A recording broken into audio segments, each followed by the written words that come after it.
Good morning. Good morning. Welcome to another All Hands on Deck. I'm Katherine McBean, and today I'm doing a video predominantly for farmers. Although I think it's handy for everybody to kind of understand what's going on, but I'd be really grateful if you guys could get this in front of some farmers, because I believe the vast majority, like most others out there, don't fully understand what's going on. And time is now against us. Time's been against us for a while, to be honest. So we're just, as more time goes on, we're just making the cleanup operation more difficult and watching more farmers be eradicated and struggle to survive. And it's not okay. And it doesn't obviously doesn't just affect farmers; it affects all of us in the long run. Now, what I want to do is sort of lay out a number of the issues as I see them, and then look at what are the potential solutions. And it isn't just the farmers that will need to get involved with that. Again, it's all of us. We're all impacted, and we've all got to do this together. So, as people are aware, I've kind of been on this journey for a number of years now. Started looking at this 20 years ago, and got quite nervous about what I thought I saw was the situation. So I went and worked within the industries. A lot of it I didn't like, but I needed to know if what I was concerned about was actually a reality. And sadly, it seems it was. So I want to just go through each of the issues, key issues. I mean, there's tons, but the key issues as I see them, and then how we can remedy this as quickly as possible. Because when I say we're against the clock, we are truly against the clock on this. And then one of the main reasons I suggest that is our soil. Obviously, we are very reliant on our topsoil for growing food. It's where we should find all the microorganisms, all the good stuff taking place, all these little tiny creatures working away to improve our soil. And what we put on our soil makes a difference, as farmers know. And they've been restricted by some government policy as to when they can spread manure or other organic materials onto the soil, which, whilst I understand it, is a little bit crazy, because if they go in at the wrong time, when the weather's bad and there's lots of rain, because the soil's in such bad condition, we just have wash off, which goes into, the waterways and everything else. So there are better ways that we can do that. But our soil is massively depleted, hugely depleted. I was working with agronomists 10 years ago, probably. And at that point, even the agronomists were saying we've got not a lot of harvest left, that we're going to be able to harvest on the soil that we've got. And we are down to a handful of those now. That's how serious this is.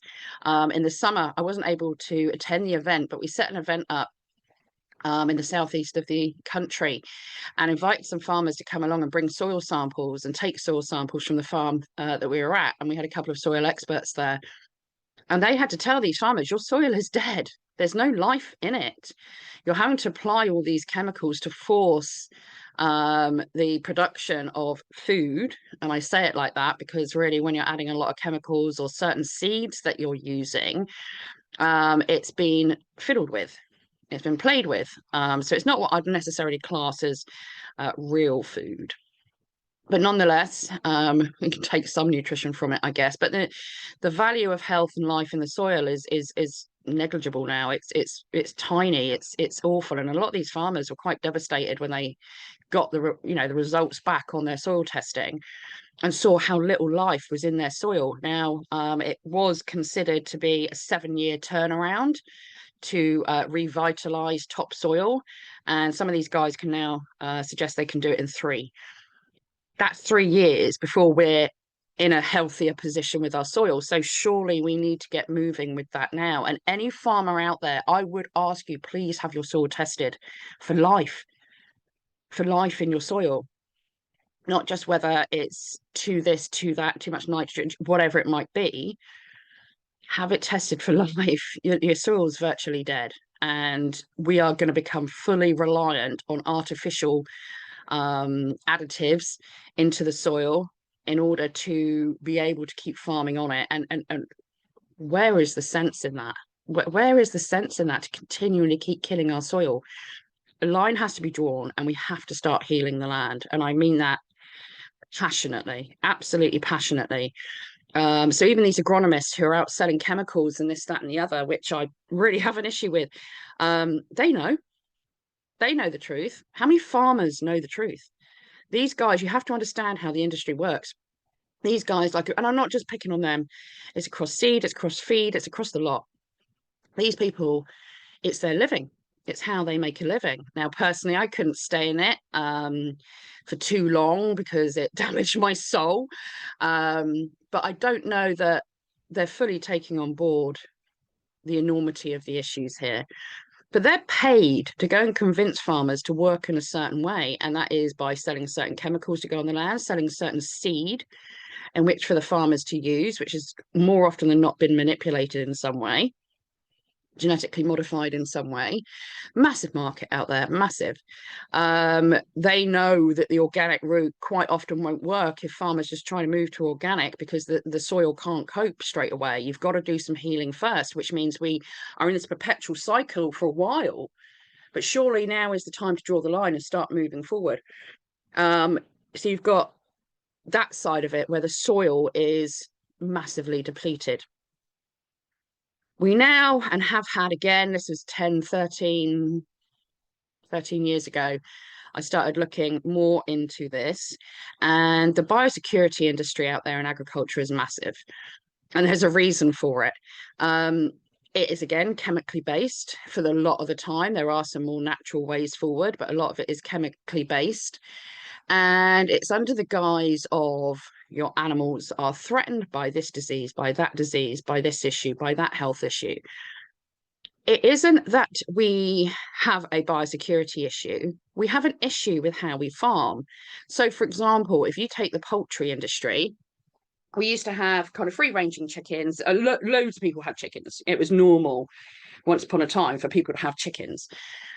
And as time goes on, obviously, society's shifted, everything's changed, not necessarily for the better, I'd hasten to add.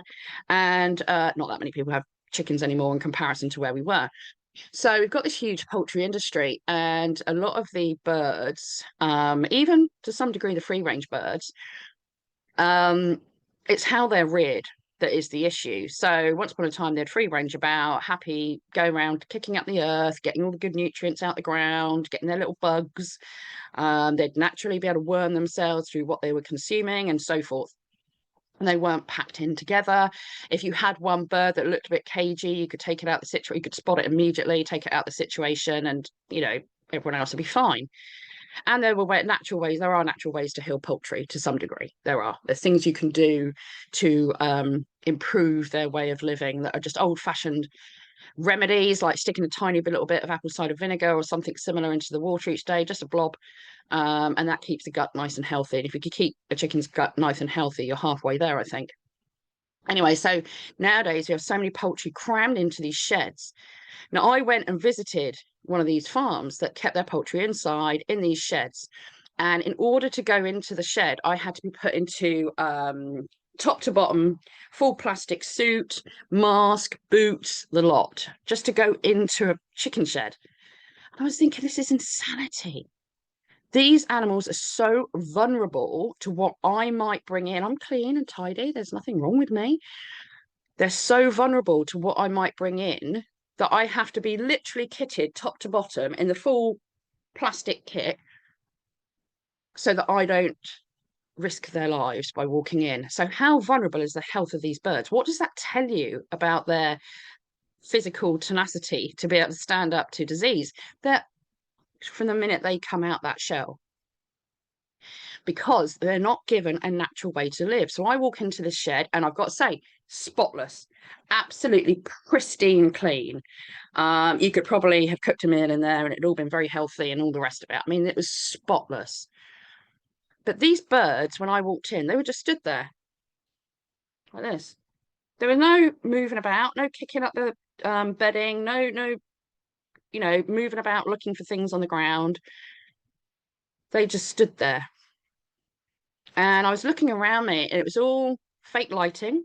There was no natural light going into the room.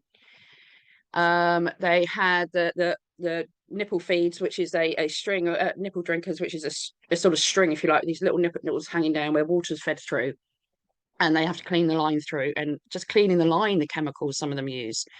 Yes, of course, you've got to keep the water line clean, but there's natural ways of doing that. But you've got chemicals going into them from day one. And farmers will kick off and say it's tiny, tiny, tiny proportion. but your birds are in a vulnerable state just by the way you rear them. And then they're given prescribed feed, which is often decided by the supermarket. So quite often now, farmers don't even get the opportunity to pick what feed they want to give their birds. I'm not saying all of them. I'm not saying all of them, but a lot of farmers, and that can go across the board with pork, with beef, with the lot. So you've got these birds in there and they cannot cope with anything. So you get one bird get ill, that rushes through the flock. That rushes through the flock straight away. So farmers try and stop that happening beforehand with the help of the biosecurity companies by pumping them full of stuff if needed, various chemicals into the system. And the feed, like I say, I mean, for pheasant feed, for example, I was horrified when I found out with the chick crumb stage. So when they're really tiny little chick babies in the pheasant industry, they will buy it with antibiotics in it. This is like going back 8 years now, so that might have shifted. But they're buying feed with antibiotics in it from chick crumb stage. Why? Because of the way we rear the birds. And I don't know if that was the case in poultry. I didn't notice the antibiotics quite so much, but there was various other things that were going on. Now, if those birds were allowed to roam free and act in a natural state, you would not have these issues. You would not have these problems. The problem is we're focused on yield. Yield, yield, yield. We want numbers, we want numbers, we want numbers. And I say that as we being the supermarkets predominantly and the big food processors, like your Bernard Matthews and your big, I won't even go into the turkey at the moment. It's just horrific industry. And then how these birds are dispatched, how it's all done, all of it is repulsive. It's repulsive. There's no other way of putting it. It's absolutely repulsive. It is so unnatural. And then we wonder why our health is affected. I can tell you right now from experience, an animal reared more naturally in a good environment with a quick, clean death done very, very sympathetically, that meat is going to be far nicer to eat from a health perspective and a taste perspective and a digestion perspective than an animal who has been reared unnaturally, given very toxic feed and water through their little lives, and then dispatched in the most brutal of ways. Is it surprising? Not really. And then that reflects on our health as humans. See, animals have a crap life, and we get crap coming out the end of it. Farmers, there is no need to do this anymore. You've got to stop thinking yield. The reason you have to think yield is because your margins are so immensely low, which is forced on you by the supermarkets. You've been herded down this line. I've been watching this for decades. You've been herded down this line. I've seen it happen. How much money do you owe the banks for large machinery? How much money do you owe the banks? A lot of you are going to be ripping your hair out with the financial instability that you're in at the moment. And I get it. I get it. You've been I'm not being brutally horrible, but a lot of you guys aren't businessmen. You're farmers and you're good at what you do. You know what you're doing, but you're not allowed to do it anymore. You've been restricted. You've had barriers put into place by the supermarkets and large processors, etc. Like your Arlas, the dairy industry. My goodness me, we'll get to that. So you guys have really got to start shifting your perspective. Now, if you were to sell direct to customer, not only could you sell with that you could sell at the same price as the supermarkets and make a massive amount more money. And you could do it better. You could do it better. You could have less animals, which means less intensive farming. You could grow your own feed. Fantastic. You know what your animals are receiving then. And you could work with other farmers in a cooperative style throughout your region so that someone can grow one part of the feed. Someone could do the maize, or someone could do this, someone could do that. You could grow the feed between you, and we bring back the small feed mills. This is where the community comes into play. This is where we've all got to be. You bring back the local feed mills, which then can act as mills as well for end users in certain things like flour. But we have to come together. But the first things guys have got to do is realise how big this problem is. And don't for a minute think people like the DEFRA and the NFU are on your side. They're absolutely not. They couldn't give two shits about you. They will use you and they will abuse you. They already have been. They've been doing it for decades. You know this. If you look into your heart, you know this. And now you're up against the feed companies, the biosecurity companies, the seed merchants, the lot of them. You're up against the lot of them. And the only people who are truly on your side are we, the people. We're prepared to help. We're prepared to do something. Because at the end of the day, if we don't help you, who's going to? And we're going to end up suffering as a result. So it'd be ignorant of us to not do something to help you guys out. But we've got to start working together. And the first thing we have to do is have those conversations. Now, you've seen this year how bad the weather's been. And I know a lot of you have been impacted with harvest. I know a lot of you have bummed out on straw, or you're struggling to buy straw, which people don't realize just how incredibly important these things are, which they are massively important. And again, if you're having to buy in your straw, you're being massively hit in the pocket. So we've got to consider what the weather's doing. Now, a lot of you still believe in climate change. You think you've got to move towards this net zero because you're financially enhanced to move towards this net zero, but actually it's complete and total up bollocks. And it is going to destroy your industry if you don't wake up and look at the issues surrounding this net zero stuff. If you go out there and look for climate scientists who say, no, actually, this is bollocks, this is rubbish, there is so much evidence now to show that. If you haven't looked into geoengineering, I know a lot of you will switch off when I say that word. Go and have a look at it, though. Go and have a look at it. Go and look into geoengineering. We are all being attacked with that. It's not helping the soil. You're having metallic particulates shoved all over your soil, which isn't helping it to grow. It's not helping the health of your animals. It's all over your housing. It's all over your crops. It's all over everything.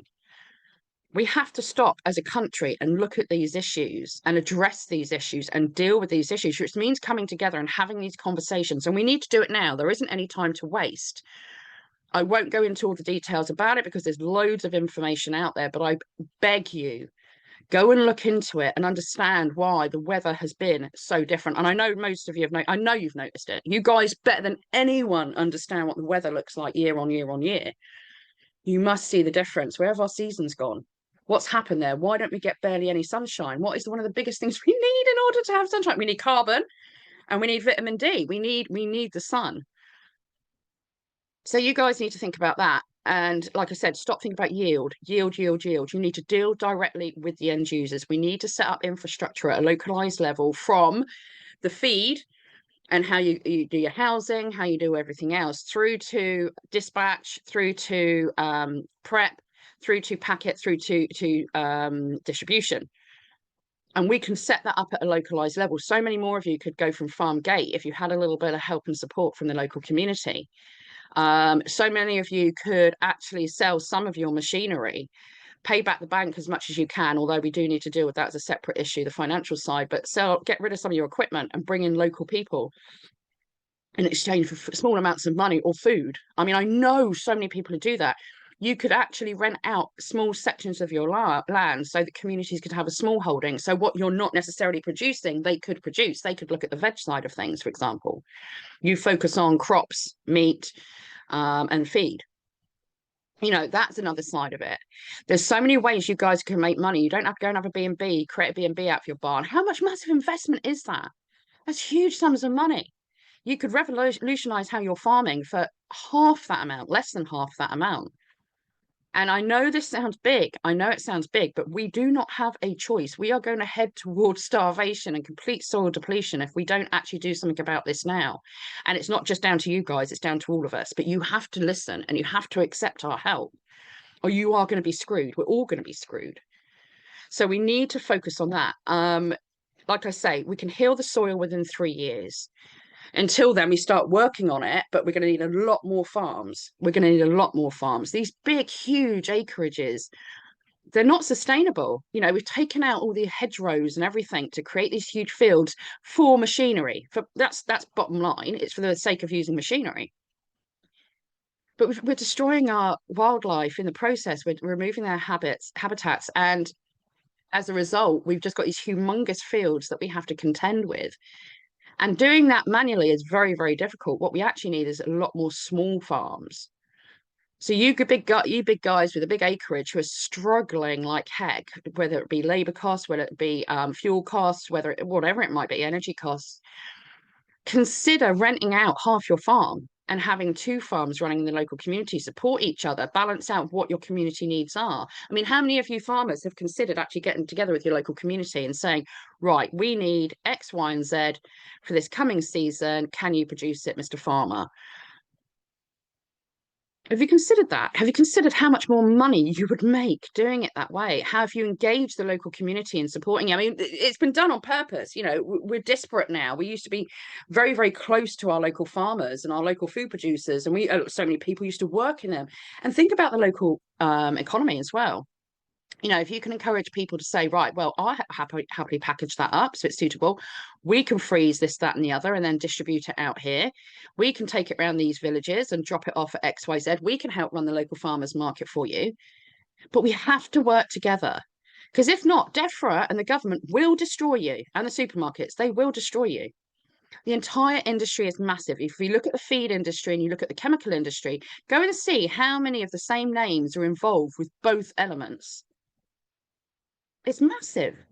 Stop buying products from Holland. Stop being dictated by the Dutch because they really are holding some of the keys in terms of European food production. Stop listening to them. They're dodgy. They're really, really dodgy. And again, look back. Who are they connected to? What other companies do they work for?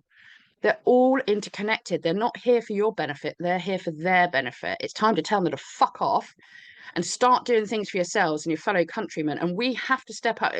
Us regular people, we have to step up. We've got an obligation, a responsibility to step up and help. The farmers, whilst they own this land, they're actually still guardians of it.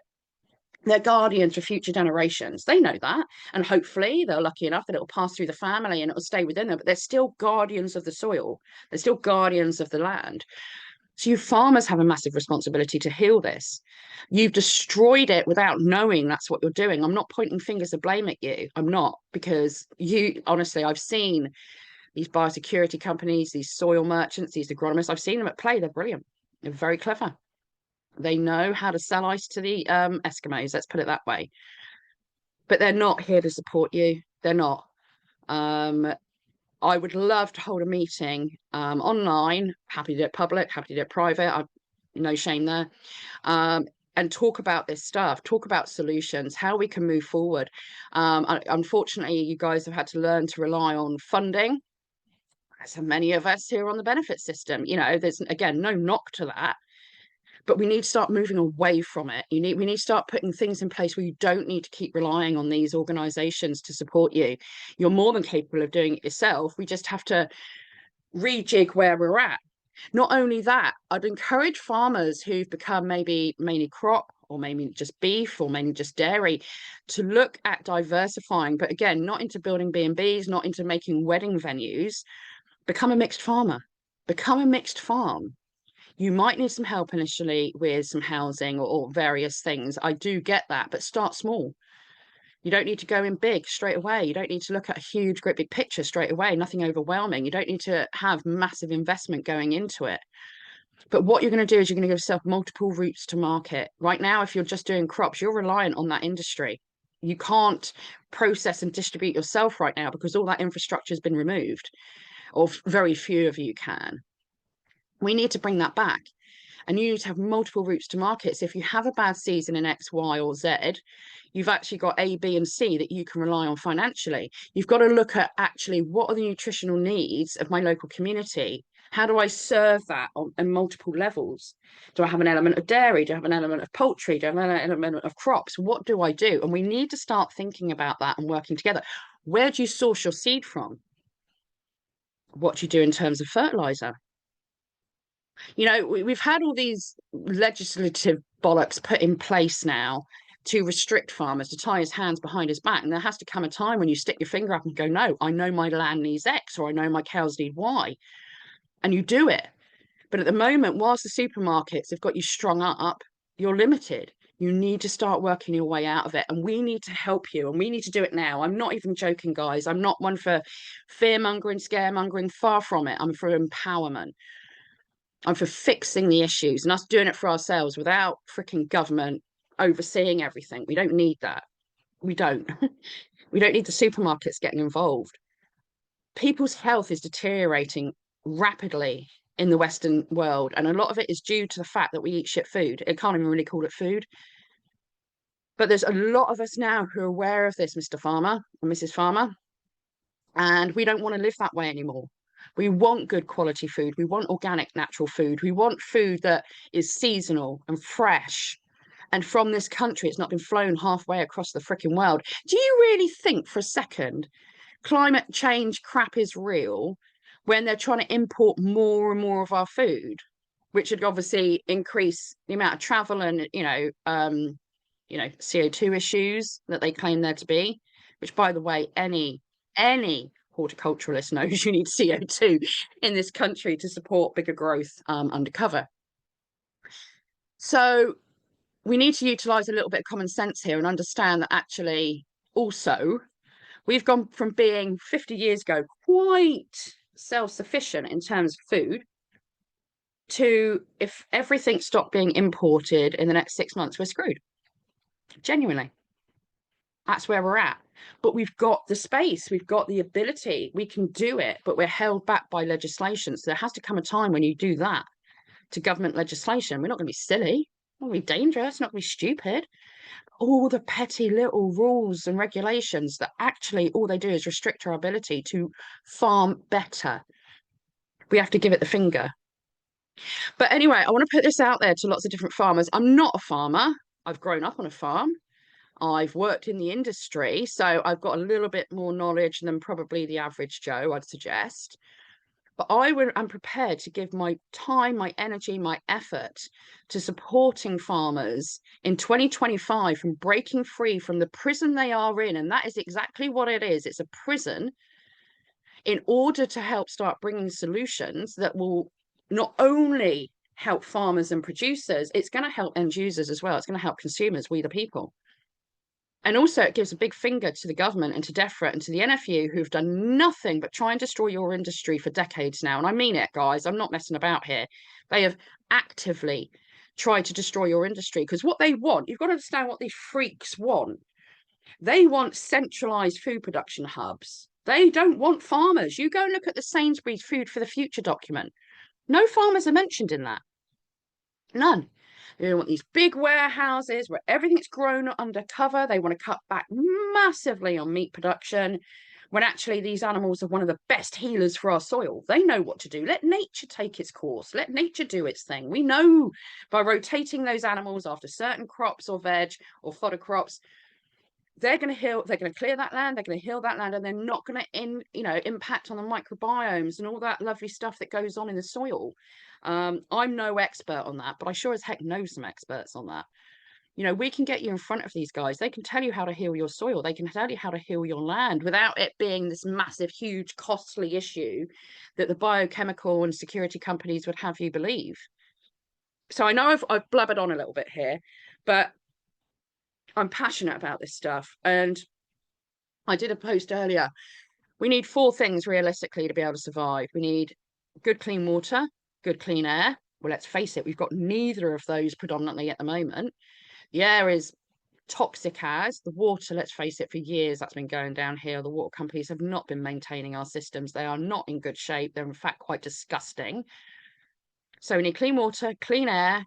We need shelter, heat, shelter, one of those. We need good food. Clean air and water, well under attack. Good quality food, massively under attack. And now they're coming for people's heating, and a lot of people are going to end up losing their houses in the coming months. And I hope we're going to cut this off sooner, possibly years, because costs, we're going to have recession, costs are going to go through the roof. You guys will lose out financially as well from any form of government funding if that happens. So what is your next move? Start doing it now. Start finding your route to market that cuts out the supermarkets, cuts out the big processors, cuts out the big milk industry. Get rid of the lot. Grow your own food, as in for your animals, as well as people growing their own food at home as much as possible. And that's another thing. If you've got a small little acre doing nothing, if you've got a couple of acres you can't even maintain, tuck in a corner somewhere, get it to your local community. Let them do allotments. Let them have a small farm. Let them do what they need to do to help support those in their local community and having access to good quality food. These things are imperative, guys, and I put it out there. I'd love you to get this out in front of all farmers. They might think I'm mad. I couldn't give 2 shits. If they go and do a tiny bit of research, they know I'm right. They know I'm right. They probably do anyway in their heart of hearts. They just don't want to see it yet. That cognitive dissonance is in place, like it is with the majority of people still. But the farmers hold the keys. The farmers hold the keys because if the government control the food, they control the people. We know that. So farmers, I implore you, let's have these conversations. I will give everything I've got to helping get the general public across the UK to support you in putting together some infrastructure so that you can start dealing directly with the public, or certainly more directly. Let's have one or two spaces in there that you need to go through maybe to get to the public, rather than this behemoth of industry that we've got now who control everything you do. Everything. So anyway, I don't want to be negative, Ninny, but let's go into 2025 in the right way. Let's start moving this stuff. Let's start doing it. We have the power to do it. So let's do it. They're not going to do it. They're not going to do shit to help us. It's down to us, the farmers and the public. Let's work together and make this happen. Anyway, God bless everyone. We've learned so much this year. Next year is going to be a cracker, whichever way you look at it. People are starting to understand their power. So let's start moving now. There's no time to waste. And I'd really appreciate you guys getting this out in front of everybody, because not only do the farmers need to understand this, but we, the public, the British public, need to be ready to step up and help these farmers out the minute they realise that they're screwed under the current regime. All right, God bless. Speak to you soon and Happy New Year.